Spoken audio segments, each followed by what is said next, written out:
I'm finally back. Finally. Just where the hell have you been, son?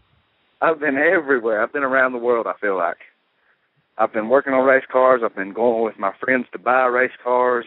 It's just been one thing after another. Oh, so that song's true. You are some kind of race car driver. Something. Well, all right, so what kind of race cars we got? Well, one of my best friends went and bought my first ever hobby race car. So, it's like a street stock car. So it's the first race car I ever had, and my friends went and bought it from a guy that bought it from us. So it's pretty cool. I'm going to work on it and get it going for them, and maybe they can win some races like I did. All right, guys. Well, we got a lot scheduled for the night, so I'm going to bring on our first guest, Mr. Cody Sommer, out of North Carolina. He's the promoter. Cody, you with us? I sure am, Webb. What's going on, brother? Just been pretty busy here getting ready for the inaugural Carolina Crown, coming up this weekend. So you have a racing background, the former owner and a major contributor to Dixie Dirt Television, and now you are promoting races. Yeah, I've always had a little bit of a background in the promotional business with racing. I actually grew up in the Midwest and cut my teeth at tracks like LaSalle and Bureau County Speedway and some other ones up there like Davenport and whatnot. And got involved with the promoting side of the LaSalle Speedway because of the family, and I was involved with that before I moved to the Carolinas about 7 years ago. And just always kind of kept my hands in the dirt racing, but I started working in NASCAR when I moved down here. So done some driving, done some promoting, done a lot of different things with marketing and PR, just kind of been all over the racing business. And down here, of course, I did take over Dixie Dirt, like you said, for a short period of time, and I don't have that anymore, unfortunately. I had a lot of fun with that, but just kind of been all over the place and been focusing on trying to put together a really big show in the Carolinas for a couple of years now, and that's where the Carolina Crown was born. Well, we'll just go right into that. Tell us about the race. Tell us about what track it's at, and all the information you want to get out about it. Okay, well, there's quite a bit to get out about it, but a lot of people already know about it, and that's a good thing. But there's never too many. But the Carolina Crown is being held at Lancaster Speedway in Lancaster, South Carolina, which is just south of Charlotte, North Carolina. If you're not familiar with the area, and it's a really big half mile with high bank turns and really fast straightaways. It's a really cool, neat place. In fact, you can see some aerial shots on our Facebook page that'll kind of blow you away. They're really neat, but that Facebook page being Carolina Crown, and check that out. But it's a 20,000 to win unsanctioned super late model event, and we also have the NDRA crate late models racing for 3,000 to win. And we got some local divisions, which the local divisions out there are awesome to watch. They got Super Streets and Pure Streets and Crate Sportsmen's, and they're all running for raised purses. And it's just going to be a really exciting weekend, a Friday and Saturday show, again, March 16th and 17th. And should be one of the bigger races that the Carolinas has really ever seen. Yeah, certainly you can't pull this off all by yourself, so why don't you talk about some of your sponsors who have helped you get this thing put together? Yeah, a lot of people got on board and helped me with this event, and I couldn't have done it without them for sure. And those being the Great Racing Industry Trade Show, Speed Energy Drink, Budweiser. Actually, we're doing a really cool deal with a Bud tent trackside, and again. Beer gardens and selling beer at racetracks in the Carolinas isn't really common. It's more of a Midwest thing, but I definitely wanted to bring that flair to the Carolinas, and a lot of people excited about the beer tent, and Budweiser jumped on board with that. Papa John's Pizza, same thing. They don't even sell pizza at Lancaster Speedway, but they are, during the Carolina Crown. Just a lot of people, Dirt on Dirt's helping out, and Michael Rigsby and his folks will be out there covering the race, and really appreciate their help with doing it. And Arizona Sports Shirts, I don't know if you've seen the artwork on it yet, but they they put together a beautiful T-shirt design for us and partnered up with us for this race and helping market it and promote it. And the T-shirts, I think, are going to go like crazy. So they're really neat, cool shirts that you can see the design on our Facebook page as well. Now, I'm looking at this overhead shot. This thing is a pure paper clip from the picture. How long is this? Go ahead. It's a really long straightaways, like I said, and it's usually got a great surface. It's usually pretty tacky. I mean, every dirt track has their moments where they have a dusty night or two, but Lancaster usually has a really well-prepped surface, and it's usually really racy. And with the high bank turns, you can usually get them in there 2 or 3 wide on a regular basis. So when you put guys like Jonathan Madden and Steve Francis, Jared Landers, and Chris Madden, Jonathan Davenport on the track, I mean, it's going to be a really exciting show.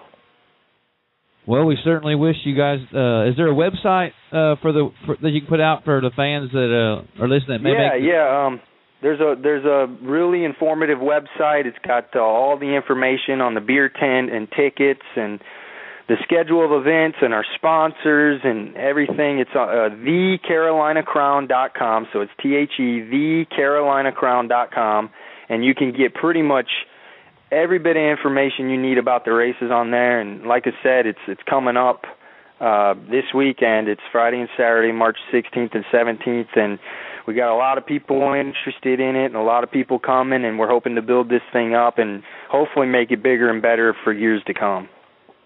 Well, Cody, we certainly wish you guys luck with that event. And, again, now that you know that you have a place In the Dirt, I expect you back. I'll definitely come back. We should schedule a call after the event, and hopefully we'll be on here talking about how great of a race it was and how that might just go in the record books as one of the best shows we've all seen, hopefully. And if you can't get there, of course, check it out on Dirt if you can't get there, but I'd love to have you out there. Nothing beats actually being at the racetrack. That's right. And I'll tell you what, I'll make you a deal. You get me the winner to come on, and you got a spot right the Monday after the show. All right. Well, I'll work on that. I'll make sure I talk to the winner down in Victory Lane when we're signing that big check for him and giving him that crown. So. That's right. Well, I appreciate you coming on, and good luck. It seems like you guys are going to have a big event down there. All right, thanks a lot, Webb. Appreciate you having me. No problem, man. Cody Sommer. So what do you think about that, Mr. Gray? Half-mile dirt track? Well, my buddy Josh, he said, you know what, we ought to go down and run that race. I just don't know. I just don't know. I don't know if I can make that trip down there or not. Yeah, I see where you pointed out that I said 6 p.m., 7 Central.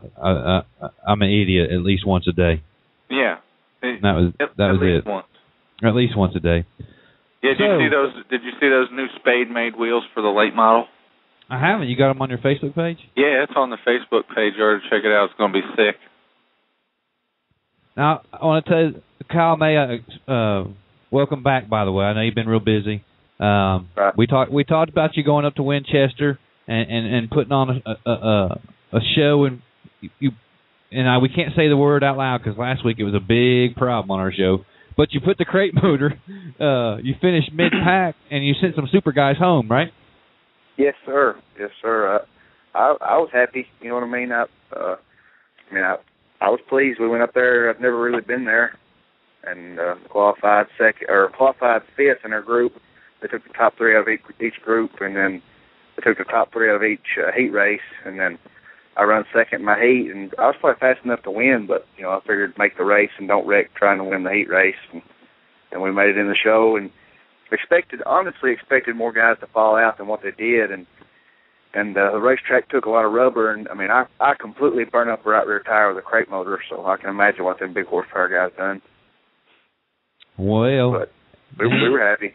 Let's see, Kyle, you did it. What did I do? You did exactly what a lot of those guys last week said couldn't be done. Oh. He was eastbound and down, huh? Yeah, I was that. Yeah. That was my whole argument, Webb, with all those guys last week. That's why I went and I got a guy, he gave me a crate motor, actually one of those 604s. came out of a shop in Indiana, supposed to be legal for knee smith or fast track, either one.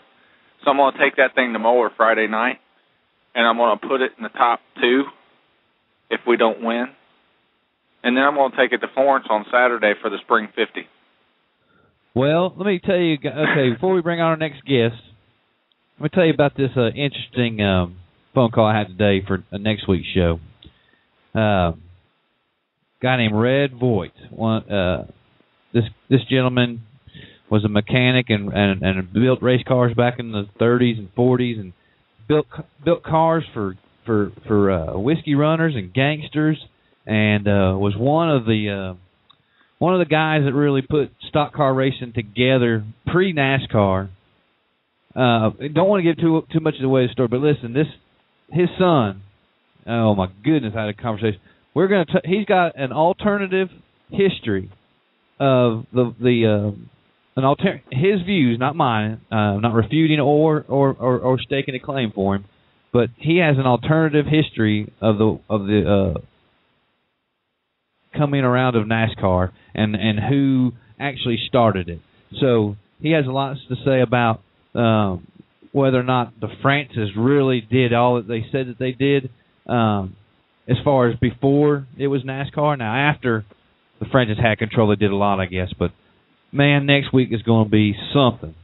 You guys I'm telling you, we won't ask any questions. We'll just listen for an entire hour. So is this is that guy you were telling me about? Yes. And it is, and you got to follow him because he'll jump around. But he's a professor out in California. But he's the son of the late Red Voigt.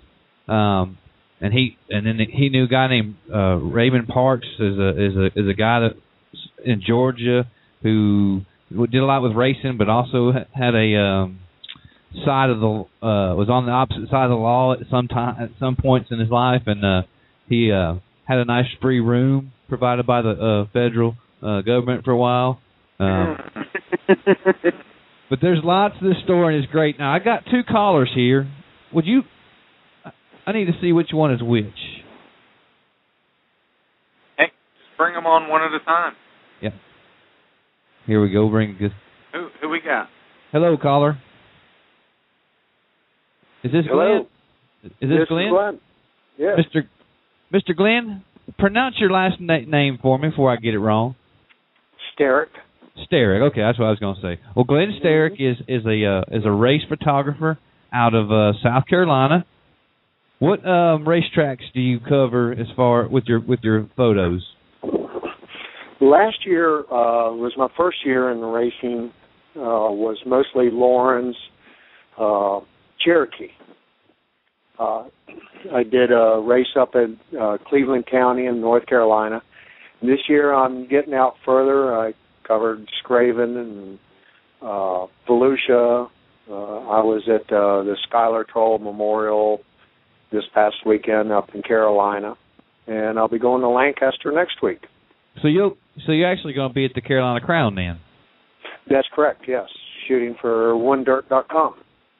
Excellent. So, is motorsports all you shoot? And if it is, what is that? What drew you to photography? Is the racing, or which came first, the racing for you, or the photography?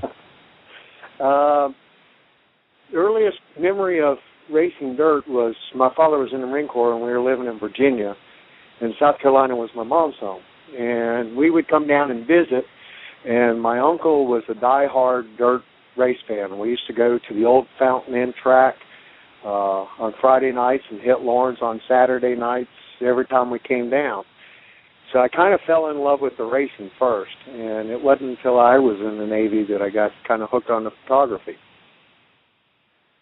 Now, if you go around these racetracks enough, and I'm just speaking to the listeners, there's a guy, or a gal for that matter, either holding a still camera or a video camera, and we're all out there. Now, do you provide a fee-based service for the drivers?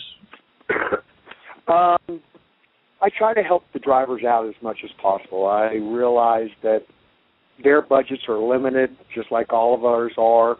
They're putting on the show, so any driver that's asked for help or need a photo or something, I always try to work with them. I don't charge anybody straight up. If somebody wants to purchase one of my photos, they're more than welcome, but I don't charge anybody to go shoot. Now, there's a great photo on your Facebook page of you kind of stalking your prey. It almost and it kind of reminds me of myself. Do you find yourself in a zone and kind of a tunnel vision when you're shooting? Yeah, that photo was taken by my good friend Tony Hammond, who is kind of a mentor to me. He's one of the best out there, so I figure if I can shoot as well as he does, then I'm doing something. I did photography for the state of Washington and Alaska. We did a lot of Department of Natural Resources on animals, cougars, wolves, whatnot, and I just kind of apply the same principles, trying to find the best shot, the best location for the race cars. So what's over the course of your racing shooting? What's been your favorite moment captured? Oh wow, I have to think about that one. I think a very memorable one was when Ross Fells won at Cherokee and he did the backflip off the car, and I caught that shot. That was one. There's just so many. I mean, the folks that go out there week in, week out, put on such a show. There's so many shots that I wish I could have gotten, but I missed it. And there's one where at the Blue Gray, which I think was a fabulous race at Cherokee this past year, and I caught Dale McDowell scraping the wall. That was I think a pretty good shot. Oh, is that the one with the he's just to the left and the center is the sparks off the wall? Yeah. Yeah, I seen that photo. I was looking at your photos earlier. Okay. Now, I'll tell you that the problem I find when I'm out shooting, a video I get is a little bit different. But does the track lighting ever affect you guys as much as it does us video guys? I think it's worse. I know with video, you set your white balance to a white background, and some of the tracks, the lighting is definitely less than desirable. Sometimes you've got greenish lights, you got red lights, all on the same pole, and it's kind of hard to do it. The still cameras, I have to set my white balance to, not to get too technical, to a gray color. And sometimes that's kind of hard to find, but and I don't shoot with flash. I try to do something different, so all of mine is without flash, and I've got to get it right in the camera the first time, otherwise it's a chore to try to get it right in post-processing. Now, there's been some racetracks where I felt like I was on Abe Lincoln's table. You know, he's reading by candlelight. Oh, yeah. It can be a bit challenging sometimes. But, Glenn, I told you this wasn't going to be a bad deal. Yeah, I've never done anything like this, and I'm deeply honored that you asked me. Well, what the goal here is to create as much conversation and bring as many people to light in our sport. That's what the End of the Dirt's about. Is there a website or any way to get a hold of you to maybe get photos from you if any of our listeners would care to do so? Yeah, I've got a website which is glensglensPhoto.com, and I'm on Facebook, same thing, Glen's Photo, and that's pretty much it. I would like to say, since shooting in the dirt, I've got to meet a lot of people in the dirt racing, and each and every week I become more and more impressed with the folks that put on the show, the track owners, the PR people, the teams. I'm speechless about how accommodating, how open, and how real they all are. I mean, it definitely makes my job a whole lot easier. Well, you're right. I go to probably as many tracks as you do, I would assume, and we are all stewards of the sport. And if we weren't this way, nobody want to be around any of us. So I think that if we that's the one thing about in this community. You're probably familiar with Miss Arlene Pittman and how the community rallied around her there in Georgia. Yes. Yep. You know, sometimes the community sits around and complains about this track don't water this and this motor doesn't do this motor any justice, yada yada. But I think at the end of the day, we are all just care about our sport and good people. So I appreciate having you on here and get to introduce you to a lot of people that listen to our show. Well, thank you very much for having me, Webb. I really appreciate it. Well, Glenn, I will see you at the racetrack. I'm sure I'd love to finally get to meet you one day. And Glen Starek, give the website one more time. It's Glen's, GLENSphoto.com. Well, I appreciate it, Glenn. Thank you. Thank you, Webb. I appreciate it.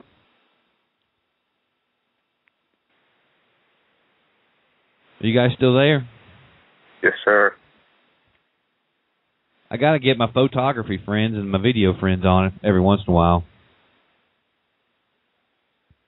Where'd Brian Gray go?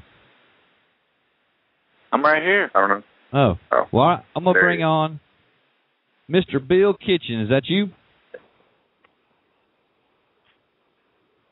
Mr. Bill Kitchen. Hello, caller. Is anybody there? Is anybody there? Is anybody out there? Mr. Bill Kitchen. Nope. Not there, Webb. Well, maybe he'll call back. I'm sitting here listening to Artificial Red to the background music of the last interview. You have no idea who that is. I don't know what you're talking about. Hopefully Bill will call. Bill Kitchen. It should be Bill Kitchen from Arclotech Speedway. He's the announcer there to talk about the Pelican 100 coming up. Let's see if he'll call back. If not, I got a backup, I think. I don't think he's calling back. You want to jam to some Mad Season? No. So no, I don't even know what that is. Dude. Lane Staley from Alice in Chains. It was like his band that he had before he died. Oh. You know the heroin addict? So wait a second. You're not... Look it up. The band is Mad Season, and the song is called Artificial Red. It's awesome. So wait a second.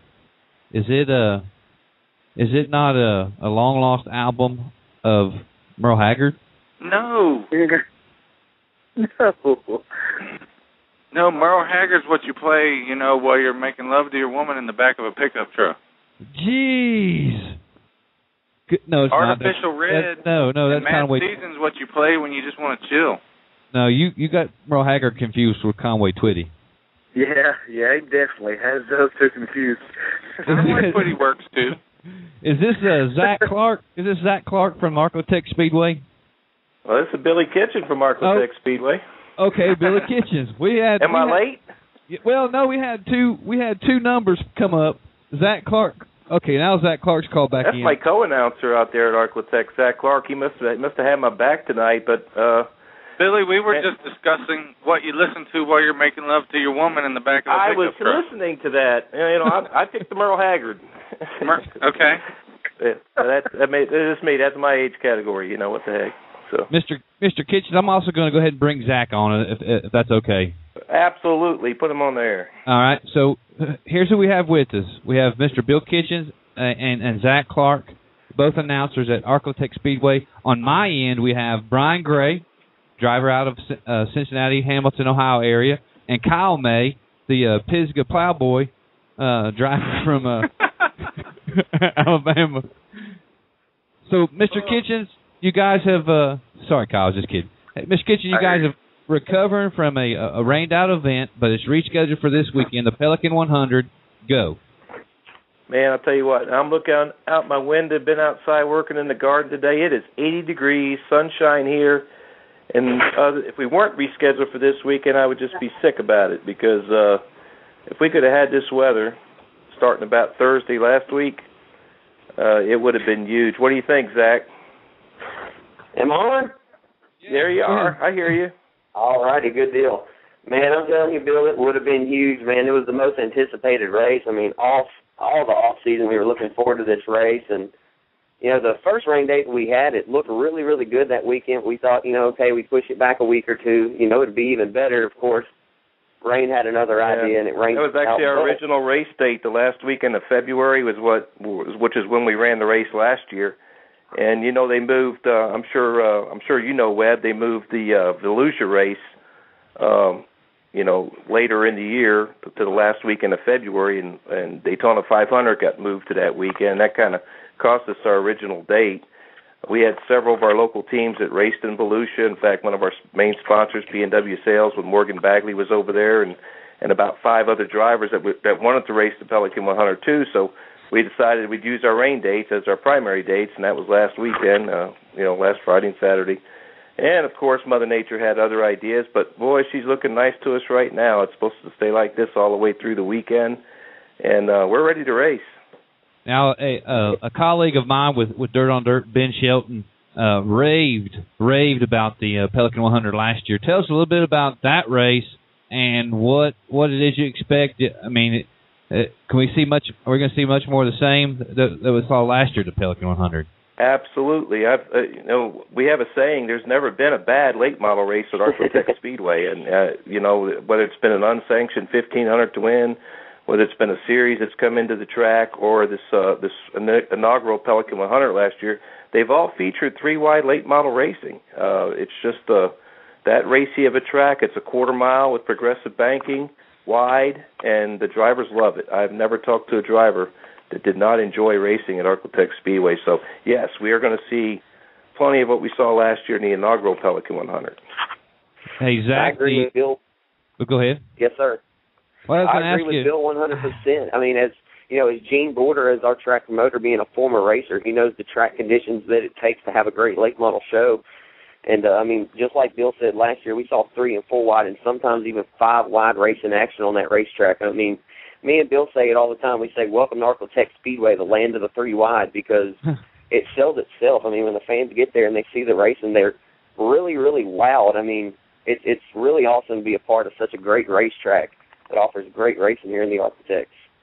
Now, are you guys blessed with the gumbo that Greenville has, or what kind of a racing surface is it over that way? It's more of a slicker clay. It's not the heavy gumbo, and in fact, Gene's ideal racetrack is for it to get shiny black, and where you can. But because of the progressive banking, you still race 3 wide, even when it's black and shiny slick like that. And it's probably a little easier on equipment that way. It's nice and smooth. Drivers don't have to be hammered down through the corners all the time, and easier on motors and easier on cars. However, this time of year, we usually end up with a heavy track. You know, whether we want one or not, we usually end up with a real heavy track. That was the case qualifying night last year. Bub McCool was just an absolute rocket ship. And he stayed that way through his heat race number 1 and through about the first 30 laps of the Pelican 100 last year. I mean, he could have you white knuckling your seat just watching him by himself go around the racetrack. That's absolutely right, Bill. And you know, there was multiple lead changes. Ronnie Lee Hollingsworth out of Northport, Alabama, led multiple laps in the race before getting tangled up there at the end. Morgan Bagley, who was just a rookie in the late model division at that time, had a top 5 finish.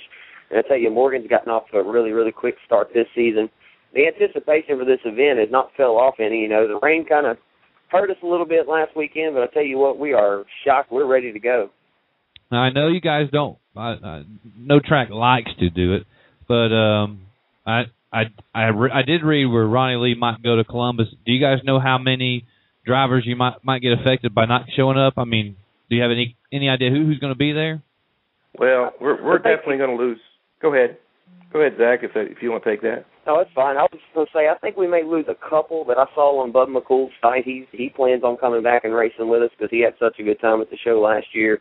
I really don't think it'll affect us too much. I really don't. As well as the race was last year and the great track conditions and the fan count, I really think guys are really expecting to come back and see the same thing that we offered in 2011. Now, yeah. Do you guys? What classes of cars do you run there throughout the regular season there at Arklatex? Well, modified, limited mod, Go ahead, pro Pete. mod. What else we got, Zach? Well, we got our all-point system factory cruisers. stock class. Yeah. We have our beginner cruiser class as well, which Bill just said, but I tell you what, one of our most competitive classes is our all-point system factory stock class. In 2010, we had 16 different winners. Then last year, we had 13 different winners in that class. Of course, that particular class has been dominated by a guy who won the big race that finally rewarded him at the end of October last year at our big 5,000 to win Cajun Classic. So we try to offer all of our racers a big race some point in the year, for their class. Doug Vick Jr., I'm sure he'll be back this weekend defending his Pelican 100 win from last year. But anybody who pulls in the pits at Arklatex, they always want to get that checkered flag first. Now I'll actually be covering the Pelican 100 for Dirt on Dirt. So what can a new fan, somebody new to the track, what do they need to check out while they're in town, and where? Also, I need to know where the best place to film from is. Well, my favorite spot will either be at the top of Turn 4 or the top of Turn 1, where we got some wood platforms there, and we also have a nice balcony area that overlooks the start-finish line, dead center with the start-finish line, and any one of those three will be great locations. Maybe you'll get to move around and do a little bit from each area. I'm thrilled you're coming because you're in for a treat. You're going to really enjoy the racetrack. Now, as far as the town goes, I know we got a little festival right there in Vivian this weekend. They call it the Red Bud Festival. That's just going to be one of those, where all the country folks get together and celebrate life a little bit, and you can enjoy that. If you're in for more of the nightlife, you just drive 30 miles south down to Shreveport. They got about 5 or 6 casinos down there. Of course, lots of clubbing around town, that kind of thing. You can have just whatever kind of lifestyle you prefer in Shreveport, Bossier City. Well, I certainly appreciate you, Mr. Kitchen, and you, Zach, for coming on. You guys have give the website and thank as many of the sponsors that are helped putting this thing on for y'all. Absolutely. www.arklatecspeedway.com. We'll get you all the information you need to know. Of course, we're on Facebook and Twitter, and then you can use Hooks RPM on Twitter if you like. We'll be doing updates all weekend long from there. Can't have a big race like this without great sponsors. We want to thank Childress Rentals out of Houghton, Louisiana, P&W Sales out of Kilgore, Texas, Smith's Towing from Minden, Louisiana, Mr. Ed Reinhardt down in Montgomery County, Texas, down by Houston, and Troy's Auto Salvage out of Minden, Louisiana. Without these guys, there would have never been the first Pelican 100, and they've stuck with us through a real tough decision. We really don't like rescheduling. We certainly don't like rescheduling when there's other races going on. But for us and our fans, it's just kind of a now or never thing. If we don't get this race in real early in the year, then we got to wait till 2013 to even try. It's just the way it works over here in the Northwest Louisiana area. So anyway, we're looking forward to it. Looking forward to seeing you, Webb. And you guys have a good night. Well, I certainly appreciate it. Everybody check out ArklatecsSpeedway.com and check them out on Facebook, Arklatex Speedway. We'll see you guys next weekend, brother. All right, we look forward to it. Woo! Woo! Yep. Wow. Dude, they had my attention when they said the Red Bud Festival. I might have to check that out if it's going on Saturday day. See, you talk about how, conservative these people are down in the South, but they got festivals like the Red Bud Festival. Well, I don't know if it's that kind of red bud. Hey, do you want to hear that song? Here, yeah, tell me if it comes through. All right.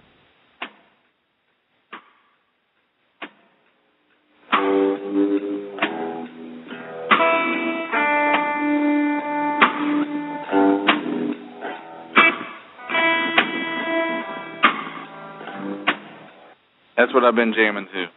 That's pretty cool. So you're not listening to me, then you're ignoring me. I'm listening to some of it. It goes like this. Artificial red smoke, poison consumed. It's deep stuff, dude. That's pretty good. I really didn't hate it. I liked it a little bit. Yeah, you got to let it play on for a little bit. That's like one of the best songs by Mad Season ever. All right. Well, we're going to take a short break, and when we come back, we should have the Bricker. The Bluegrass Bricker from Kentucky. The Bluegrass Bricker. When we come back from break, the Bluegrass Bricker. Hey, when we were on the road just traveling, we'd turn that on. I never knew about it, but, some of my family, they drive for a living, so they listen to that stuff, and sometimes it gets a little off the wall, don't it? Yes, sir. They like the crop circles in people's yards that don't have any crops. You got to have a crop, baby. You got to have a crop to have crop circles. Got to have crops. Got to have crops to have crop circles. Maybe the Redbud Festival will have crops. Hey, don't we got some northern guests coming up, don't we? Yeah, I believe your guest is on. Is this the Bluegrass? Technically, he's not a northern guest because he's south of the Mason-Dixon line, right? That's right. So, that's fair enough. How's it going, Mr. Alsip? Good. How you doing? Full of crap. Doing, Brian and Webb?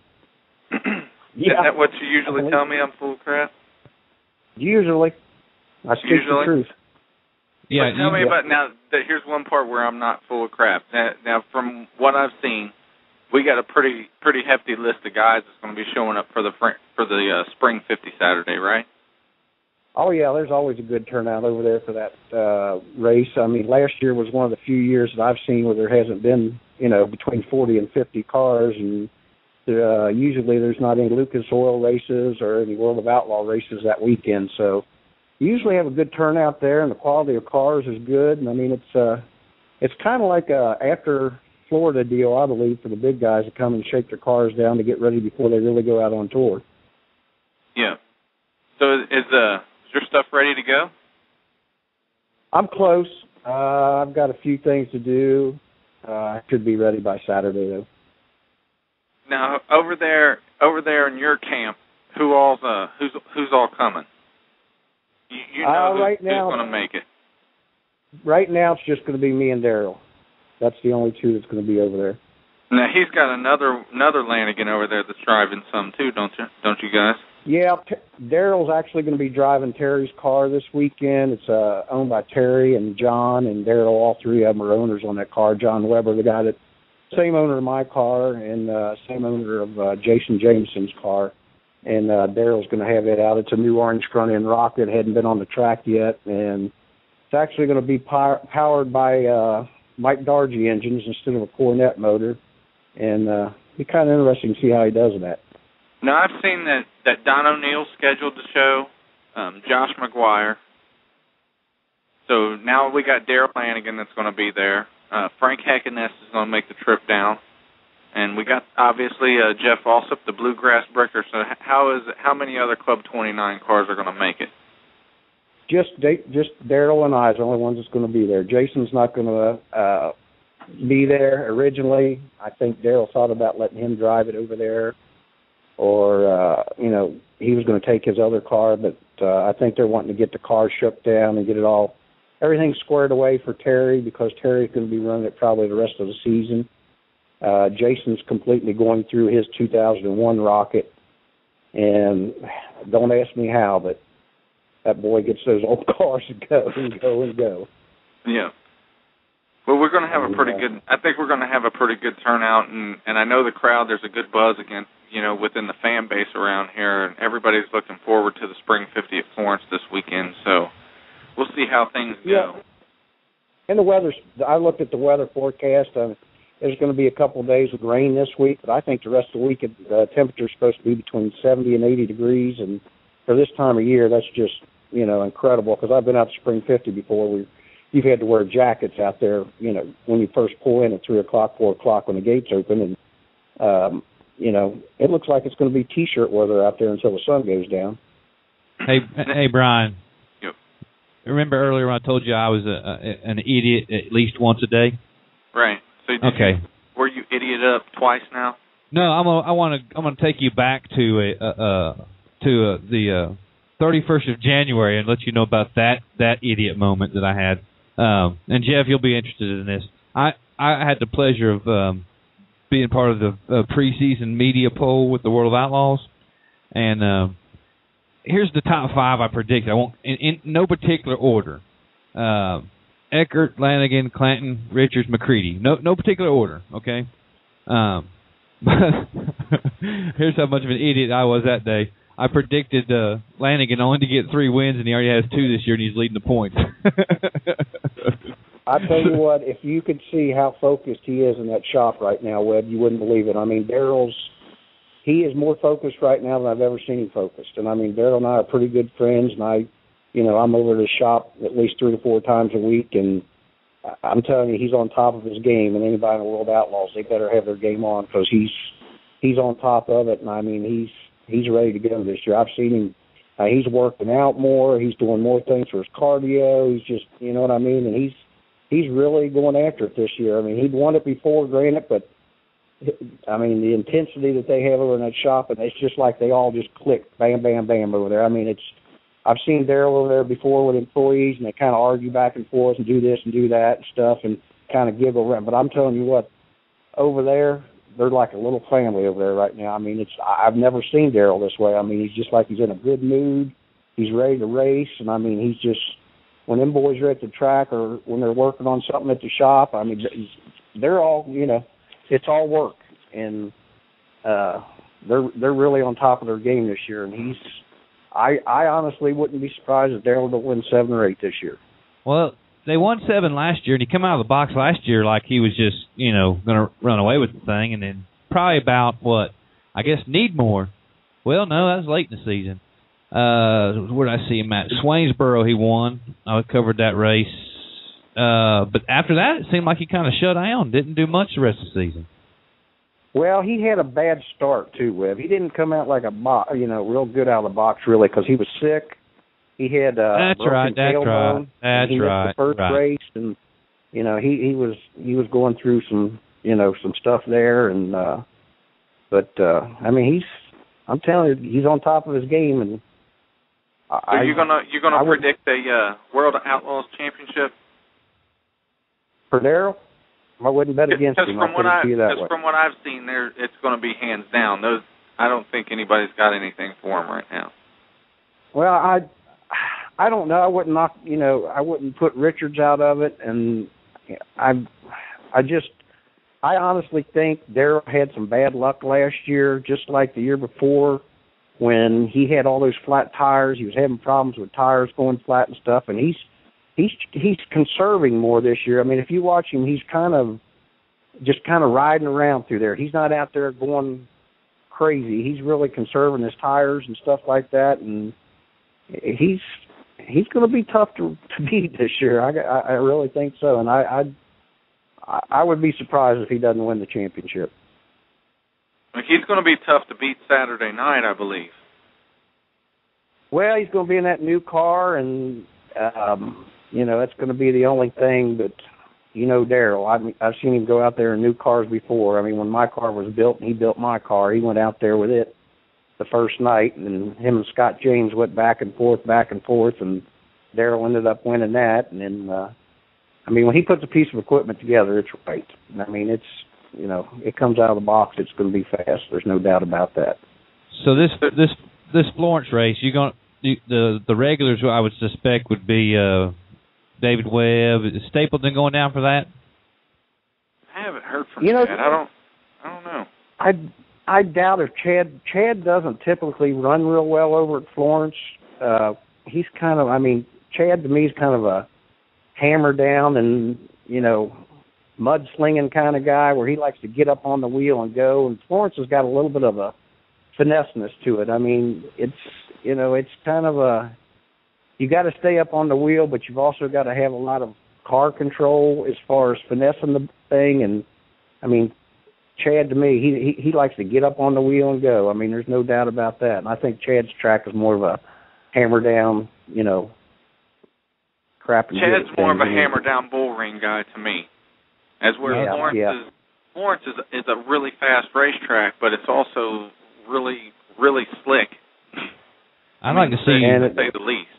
I'd like to see Stapleton at Tazewell or at Bulls Gap at Volunteer. Tazewell or Bulls Gap, he'd probably fly. He probably would be awesome there. Yeah. Yeah, he would be tough there.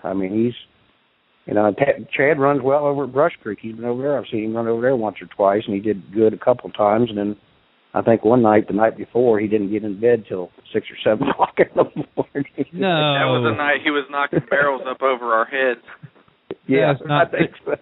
There's no way I remember that. I was dodging those barrels left and right. I was trying to duck, but you know about how much you can duck in there. There's no way you're talking about the same. There's no way the guy I know could cause that much chaos. Dude, I'm telling you, that guy was hitting those things on purpose. There's no way around it. And we were racing like that. But I'm getting messages here. Here, let's see this one right here. It says ask Mr. Alsip about his beloved Wildcats. Oh goodness, beloved Wildcat. Yeah, your beloved This is Wildcat. a racing show. This is a racing show. This is from a racer from Illinois. Hey Jeff, it's a racing. Hey Jeff, it's a racing show, but the show is being conducted in an Indiana Hoosier room. Oh really? We might get to see that rematch too, huh, Webb? Yeah, I'd like to see it. I think you blow us out of the water on a neutral court, though. We lost Verdell Jones, but anyway, like you said, it's a racing show. But yeah, I got the coolest Indiana room in the state of Alabama, probably the only Indiana room. So all right, it's a racing show, and I asked Jeff to come on so we could talk about the Spring 50 at Florence. And here's a topic, and I went through and I got this off of 4M. Somebody not told me, but I'm reading this in a chat room, and it says something about funniest statements, and they're talking about being at a local event and the announcer saying these are the best drivers in the country. And where was that at? It's on one of these sections of 4M, and this guy's making fun, saying that if when you're at a local dirt race and the announcer comes on the PA and says, these are the best drivers in the country, and then he's laughing about it. Now, I've got to say that this is a local event because this isn't a national event, and I'm pretty positive that this is about as good as it gets Saturday night.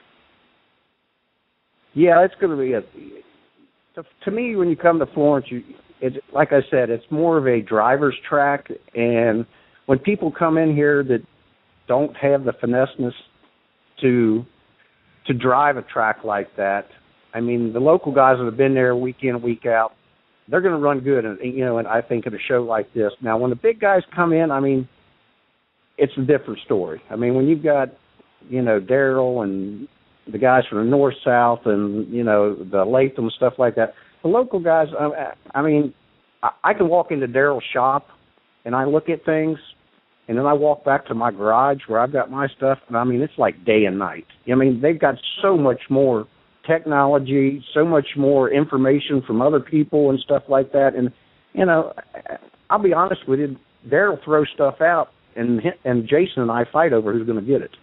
I mean, that's that just tells you the type of stuff that, the big guys have got that we don't have. And we'll get, Darrell will run tires 2 or 3 races, and we'll be fighting over the tires. Who's going to get the tires?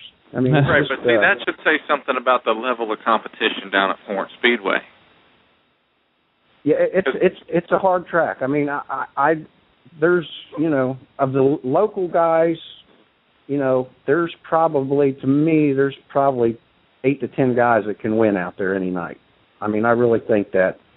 But with the amount of purse that Josh is paying out there this year, there's going to be a lot more guys, I think, that aren't traveling as much that are going to show up out there. I mean, they've got some big money races out there. And, I mean, he's got that Sommer Nationals that's paying good money. The first 3 weeks out there at Florence, I think they're paying $5,000, $3,000, and $2,000. And, the Latham paying $10,000, at North-South $50,000. I mean, I believe there's going to be some of the, the touring guys that aren't going out on tour as much. You should see show up over Florence. Marlar should be there, I would think. He's a Kentucky guy. Yeah, Mike. Who's that? Marlar's scheduled to be there. Let's see Bobby Pierce is going to be there. That's I'll tell you Bob what, that boy's going to be coming down. Bobby's boy's going to be a good driver, especially out on Florence Speedway. I don't know if you've ever seen that kid race, but he is so smooth, and Florence just kind of feeds to him, if you ask me, because the kid, if it gets black and slick, I'm telling you, I think Bobby will be right up there in the top 5. I really think so, because the kid's just so smooth on a slick track. It's just, he just runs his line. He doesn't tear stuff up. He's smooth. For a kid that young to run that well, it just shocks me. It really does. Good kid, too. I had the pleasure of meeting him and Mr. Pierce at the Indianapolis Trade Show. Real good kid. Just calm as he could be. And that just always kind of boggles my mind how late model drivers aren't all like Brian Gray and Stapleton. Wow. It just seems like they should be. It seems like y'all should be screaming your head off every waking moment. But most of them are, besides Chad and Brian, are calm. Well, Brian, you're calm, but you know what I'm saying. Here, Webb, I'm going to go down. I'm going to just make a rundown of what I'm seeing, who is scheduled to be there, and then you guys tell me if this isn't going to be the hottest local show of the season. So we got all 3 of the Conleys are going to be there: Heckenus Jr., Scott James, Darrell Lanigan, Jesse Lay, Mike Marlar, Josh McGuire, Don O'Neill, Bobby Pierce, Justin Ratliff, Kent Robinson, Eric Wells, Chad Overson, Jeff Alsip, Cody Mahoney, Robbie Hensley, Steve Landrum, and yours truly. If you want to be like Hollywood. Now, that right there is a killer lineup, dude. Pretty good. You robbed the Don O'Neill. Don was supposed to drive a guy's car down at the Pelican 100, which I will be attending. So I'm wrong about Don O'Neill? No, you robbed us of him. I don't know if Don's going to be there or not. No, I don't know. I'm saying last weekend on the original date of the Pelican 100, he was scheduled to race a man's car down there. I don't know. He may be in the 71 car, Masterbuilt car there at the Florence race. I neither know or don't know. I'm just saying. Half the time you never know if these guys, if these things are right or wrong anyway. But I'm pretty sure that most of those guys are 100% going to show. I know Mahoney's waiting on an engine, and if he's there racing, I mean, he's going to be good too there. I mean, he helps Don O'Neill and crew chiefs for Don O'Neill, and I mean, that's somebody else. I think it's going to be tough out there. What about Mike Jewell? I don't know. I haven't heard nothing about Mike this year. Hey, I wouldn't be surprised for him running here a lot this year. Hey, let's switch gears for just. Hey, Jeff, what would you say? What would you say if I told you that you could get shocks for like $150? From where and what kind? Would you call me crazy? Yeah, would you call me crazy? Would you call me crazy? Well, it depends on what kind and where they're at. Well, I'll tell you what. Hold on, let's talk about what kind for a second. Now you're talking like Integra and Olin. No. I'm gonna bring on real quick before we end the show. I want you to stick around. Because I'm going to lead into this, and I'm pretty sure that I'm correct. You can ask questions. Correct me if I'm wrong, but I'm pretty sure that the Olins and the Integras are just a copy of another German company.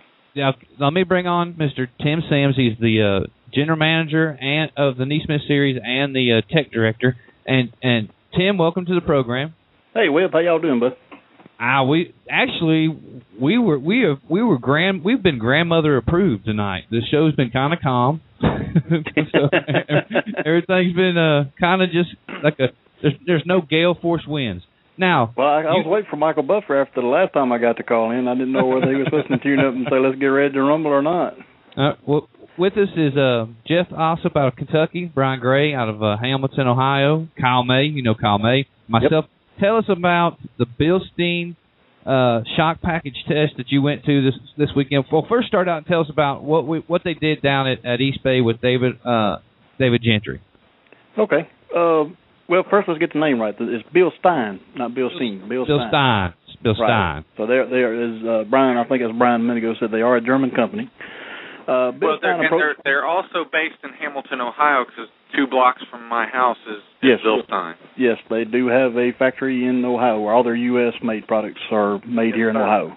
Exactly. There's a lot of parts and pieces imported from Germany, but a lot of everything is made here, and almost all the motorsport stuff is made here in the U.S. Specifically G&K, and this is what I was saying to Jeff before. If I'm not mistaken, a lot of these shock companies are just using those same parts and putting stickers and different bodies on them. They use some of the parts and pieces, that's for sure. I have seen some shocks, some name brand shocks took apart that had the Bilstein parts and pieces in them. Mm-hmm. But to get back to what Webb asked me about, Bilstein approached us back toward the latter part of the year last year about trying to create a cost-saving spec shock program for our spec series, basically. And talked with them and doing some more talking, we felt like if anybody could do it, they could do it, but they had to prove to us that they had a product that would work. So beginning this year at the East Bay, we had David Earl Gentry was our test pilot and put on a steel-bodied, economical set of Bilstein spec shocks on his car at East Bay.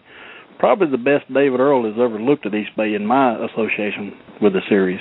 He qualified, set fast time one night. He qualified third, won his heat race. The first night, I believe it was running fourth 5 laps into the feature, and his power steering went out, and he still finished in the top 10. Ran basically 30 laps with no power steering, which I was surprised anybody could do that. Wow. He's a tough guy. But the last night, he just missed the setup with the car completely. The track went a totally different direction, and he just didn't keep up with the racetrack. He says there was nothing wrong with the shocks. He missed it. But really great outing testing there. So this past weekend, we wanted to get in one more test on a different type of track. East Bay can get rough, it can get slimy, it can be tractioned up. It throws you a different curve every night you hit the racetrack there. And we wanted to get in one more test on a type of surface that we run a good bit. So we went to Magnolia Speedway in Columbus, Mississippi. David Earl come down. Well, wait, Tim, wait. For those of you listening outside of the South, Magnolia Motor Speedway is the black lady, black ice. I mean, it gets slicker than dog doo-doo. Right, that's what I was supposed to get to. Okay, go ahead. It's that slick gumbo clay, and it usually is smooth. It stays smooth. It don't rough up and rut up. So we wanted to get a test on that type of surface, and we was fortunate enough that Johnny Stokes offered to let us use the track to do some testing, and he volunteered to bring his car and be a second car because Johnny gets around Magnolia very well, always has. So we had some rain Thursday night. Track started out like it normally would. Had a little traction. Everybody was really quick on the stuff that they had been running, and worked on the cars a little bit, tuned them, got them where, made a few adjustments like anybody would. Felt like they were probably as good as they were going to be. Switched to the Bilstein package and picked up about 1.5 tenths off of right there where they were. As the track started slicking up, played with some different shocks, combinations, and packages.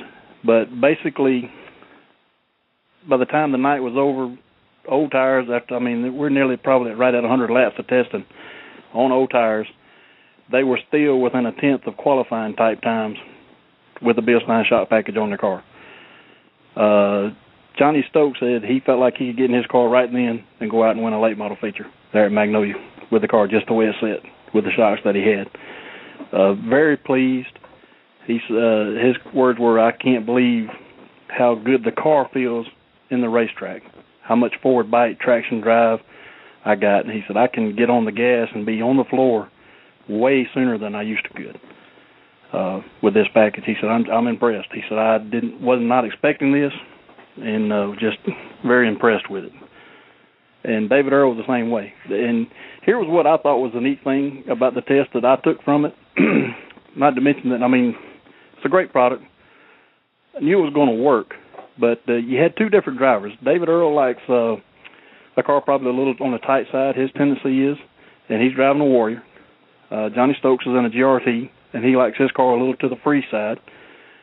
But by the time the night was over, they were basically mirroring one another on lap times and both making the same comments, that how balanced the car felt, how smooth it worked, and how much forward bite, traction, and just how the car really felt like it was glued to the racetrack and into the racetrack, and even when it was slick. And they knew it had turned to the black ice and then slicked over and gotten slick. Yeah. So I think we're at the point now where we're hoping to have about 10 shocks to offer the guys, a couple of different combinations, different shocks for each corner of the racetrack to kind of vary with track conditions and driver style and preference. But we've got a good package, I think, that's going to fit the gamut of driving styles and also all the different race cars. It's not just geared toward one particular style of driving and one particular driver and one particular race car. My question is, does this, and I'm totally ignorant to, I'm not a crew chief by any means, but does these shocks translate to all late models? Yes. So I mean, so Jeff, if you're spending, say you're spending $3,500 on a shocks, I mean, if you could spend $500 on shocks and spend the rest of it somewhere else, would that be an attractive deal to you? Oh yeah, there's no doubt that would be great. I mean, it's there's just so many different variables with a race car. I mean, shocks are such a big part of it that to me, a shock package is probably, I would say, 60% of what has to do with the car as far as getting it to go and stuff. But there's so many other different variables, and I think that you could make a shock to appeal to someone that one guy might like and then another one might not like. I mean, I may be wrong, but I mean, it's a comfort thing with each different person. I mean, I've had a set of shocks before, sent them away to get them done. When they came back, I couldn't stand the things, and they were supposedly done just like they were before. I mean, to me, it's a comfort thing with each different driver. And but I mean, I don't see why someone couldn't build a shock that, I think Genesis tried the same thing a few years ago where they had like a shock set up for a dry slick track, and then they had another type for a tackier track. And I mean, that would tickle me to death. I mean, the shocks that I have on mine are Integra IDAs, and I mean, if you go buy those brand new, which I did, I mean, you're talking close to $5,000 for those things. Goodness. Well, that's what I was hitting on. I think that he was just talking about. Here we had two different drivers that had totally different ways they like the car to feel. Johnny likes one that's a little on the free side. David likes one a little to the tight side. Johnny likes to run a shock in front on the left rear. David Earl doesn't. But at the end of the test, both drivers were saying the same thing, how comfortable the car was, how balanced the car felt. I think David had a shock on the right rear that had a little different valving combination than Johnny, and again, David didn't have a shock in front of the left rear. But they both, like I said, their times were mirroring one another, and they both were saying the same thing about how comfortable the car felt, how balanced the car felt, how comfortable they were in the car and the way the car turned and reacted and moved and everything. So I think we're in the right path to please all drivers, and it's going to be a little cheaper than we initially thought. We're looking at probably going to be able to sell these shocks for $135 a piece to the racer per shock. And we're looking at probably going to have about 10 shocks to offer where you have a little variance and a little choice to adjust on the car with your shock based on track conditions. So you're talking about one of those packages where you buy 10 shocks, and those 10 shocks, you would use different ones in different locations depending on track condition, right? Right. You'll have you basically have one shock for the fifth coil. I think we're talking about one shock for the left front. They tried a couple different left front shocks, didn't see, and both drivers said they didn't feel any difference there, but a couple different choices, 2 or 3 for the right front, a couple 2 or 3 choices for the right rear, and a couple 2 choices for the left rear. I'm gonna just take a guess. And are these the SN Bilsteins? I believe that's right. They're the steel bodied, going to be a crimped steel, non-tamper proof spec shock. Okay, so you're talking about the specs, so they're the ones that's based off of the SN series, but they're the sealed ones that you can't take apart. Right. They're going to be a crimped, not be able to take them apart and mess with them shock. Gotcha. For $135 a piece. Most guys could go out now, if they wanted to buy this package when we have it ready, they'll be able to buy this package for less than what they, buy all 10 shocks for less than what they spend on the service and update what some of their high dollar stuff they got now. We just feel like this is one area. We feel like this is just one area of dirt track racing and late model racing that is just going to the extreme, and it's a lot of monkey see, monkey do, and a lot of people I think are paying for stuff that they're honestly not getting. But there's no way to prove whether they are or aren't. If you have spec shocks that are gonna perform and compete, because trust me, I run Bilstein, And I'm a firm believer that those are the best shocks in the world, regardless. Even, I've heard stories of, old-time NASCAR guys like Dale Earnhardt that would not run anything but Bilstein. We ran them on our ARCA car. I actually took shocks from the ARCA program that are almost 10 years old, and I still race on them now. Obviously, I have them serviced every year. Right. But do you think that, is it guys that are spending money in areas on expensive shocks that may not be helpful to them? So we're going to a spec shock? Or do you really think that the price of some of these other shocks that are really high priced make that much of a difference in the performance?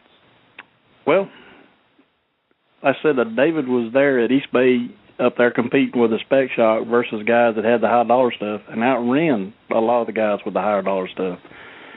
So I think you're trying to keep it. We're trying to keep the series cost affordable. Right. And here's my for younger drivers that's coming in the sport, that's maybe coming out of go-karts or coming out of open wheels and something like that, they don't have to feel like they got to go spend $8,000 for a shock package because that's what so-and-so's running. Well, and see, that's the thing. A lot of people think that they do have to spend a lot of money to participate, to even compete. I think we've discussed this before about having, the feeling of, if I don't have this, I can't compete. So is the spec shock, is that going to be something that the series will mandate that everybody has to run? It may in the future. Initially, it will not be. We're not going to try to force this down people's throat. We're going to offer a series within a series points program. If you're on the spec shock deal, there's additional points money to be earned along with what's already existing points fund money at the end of the year. See, that I think that's an excellent It'll be kind of a grandfathered in deal. We'll probably look at setting a date and a time to make them mandatory, but it won't be mandatory right off the bat. We don't want guys who just spent all this money to feel like they got to go throw them away all of a sudden and, push somebody away because of that. And I think that hurts, if you do require a certain product to be used, I think that hurts the development in other areas. So having a product that is very reasonable price that's gonna make your car competitive, I think that's more of a way to go. Not just say, you can't run, this shock or that shock. Well, I hope it kind of follows that. I totally understand about the price of the shocks because I know what some guys spend on shocks. But here's what we had last year. We had two different people that called us that had some young drivers that was getting into late model racing, and they were going to have the GM Performance Parts Circle Track crate engine in the car, but they were told they need to buy this certain brand specific shocks and then turn around and send it to this shock guru and let him do his magic on them before they ever got them to the car. Both of them spent a little over $7,000 for shocks before they ever bolted them on their race car. And that's more than they're spending on their dadgum engine. That's ridiculous. And both of them struggled. When they started racing. But that's what I'm saying. That's one of those areas where, I thought I had to have that, and then you come to find out years down the road, I really didn't have to have that. Now I can understand. And we're hoping the monkey see, monkey do effect, so to speak, kind of has a reverse. Where here's a guy that's kicking my butt with $135 a piece shocks. I need to get that. I get think away that from right it and there come is to the way cheaper to go. shock. I think you're on the right path there. It's showing guys, hey, I can go and I can compete with this. That this is all I need. I don't need to spend this amount of money. And then just leave. If somebody wants to spend $7,000 on shocks, let them spend $7,000 on shocks. But I think there's products that are out there, and then knowing who to talk to and having the right person do the work, because that right there is a big part of it too, is knowing what guys to have the shocks built by. But like I said, these are going to be built at the manufacturing plant there in Ohio near your house. Mm-hmm. They're going to be production shocks. So there's not going to be any rebuilding to tamper with them. And, a lot of shocks nowadays, if you bend the shaft in them, you're looking at $150, $200 just to replace the shaft if you send it back. Not to mention the labor to have it worked on. At $135 a piece, you mess up a shock, just chunk in the trash can and buy you another one. Well, now, do you think these shocks will be competitive as far as the guys that have been racing for a while and they can actually fine-tune their adjustable shocks? Do you think they would be competitive against those shocks? Yes, sir. I think they proved that at East Bay. David Earl Gentry, he's a 3-time champion with the series. He struggled as of late at East Bay. He's not had the best finishes there, and then he went to this shop package, and all of a sudden he's running up front. He, like I said, second night he set the quick time. It was starting on the pole for his heat race. He's kind of funny. He came up to me and said, "It's been a while since I started up front down here. So where do I need to start the race at?" Well, Jeff, here's another big issue is you're talking about having adjustable shocks on the car. So I'm gonna you run adjustable stuff on your car, right? Yeah. Who, me? Yeah, so it's adjustable without removing it from the car. Like you can control the compression and rebound, the gas pressure and all that without taking it off, right? You talking to Tim? I don't race a car. I work with the series. No, I'm talking to Jeff. Oh, okay, my bad. You've got all you've got the adjustable stuff on your car, and I'm not going to knock anything about any of that stuff because I believe Integra and Olin's, they make beyond probably some of the best adjustable shocks on the market. But I also think that if you go and you talk to anybody who is in the shock industry, especially guys that are really into the technology of it, like up at Ram or at Penske or something like that, is going to tell you there is no way that any manual adjustable shock is going to be as consistent and as reliable as a fixed valve shock. Would you agree with me? I disagree. Okay. I disagree. I disagree, and I've seen what you're talking about on shock dynos before. And anybody who is in the engineering of dampeners is gonna just blow that out of the water. There are no manual adjustable shocks that are going to be as consistent as a fixed valve shock. That's just common. That's just the fact of the matter, because there's too much porting and stuff that the oil and the gas has to go through versus being controlled right at the shaft. So the fixed valve is a great option. Well, I'll tell you what I saw, Brian, just as an example, and I'm not trying to knock any of these manufacturers. Now, this is one example I saw a couple of years ago. Right. We took one brand shock that was an adjustable shock and put it on a shock dyno, and you pump it a test cycle. I forgot what it was. It was like 15, 20 pumps, basically. And then they reached up and they adjusted the compression knob, and, then it changed the grab. And this one guy said, okay, now let's put it through a race cycle, say a heat race, and they sat there and run through what a heat race would be. They came back, made an adjustment with the knob, and hit it again, and it didn't change. So somewhere in there, that heat and the different stuff is affecting how the shock reacts internally, and when they went to adjust it and make a difference, it didn't make the change. Well, it goes right back to the old thing. If there's too many parts in there, there's something that's in there to fail. I agree. So it's factual. They're not as consistent as a fixed valve shock. But on the other side of that is that the companies that are really good with manual adjustable shocks, like Integra and Olin's, that's going to be about the top of the line with technology. Those guys have done the research, and that's the area that they've worked in. So they're going to be close. They're going to be close enough for that somebody's going to be willing to pay that kind of money for it. But if you know what you need for your car and you have an available assortment of fixed valve shocks, I think over a period of a race, you'd be better off on a fixed valve shock than you are on an adjustable valve shock. Unless you have some way of, it's just kind of like, just the same way as your tires. If you start out on 10 pounds of pressure with just air in it, and you're doing the setup of the car to move towards an increase in air pressure versus running nitrogen or argon in the tires so that you didn't have that pressure increase. That's just one of the variables. But I'm right on the same page with you. I run fixed valve shocks. I have the whole time I've been racing. I think that Bilstein makes a beyond great product, and it's a product that is so great that companies like Olin's and Integra use the parts, the same valves that I can get in an SN series shock that costs me $134. Well, Bill Stein's like a lot of the other companies. They've got this economical package that we're going to use, the $135 shock. They've got some $500-$600 a piece late model shocks. But here's the beauty of it: the same pistons, shim stacks that's in that $600 shock are going to be in this $135 shock. It's got the same internal pieces. It's just the housing and the way it's made is and it's put together in such a way where it's affordable to the racers, a lot more affordable. Well, before it's not cheap parts. It's a cheaper shock, but it's not cheap parts. It's all good stuff that's inside that shock.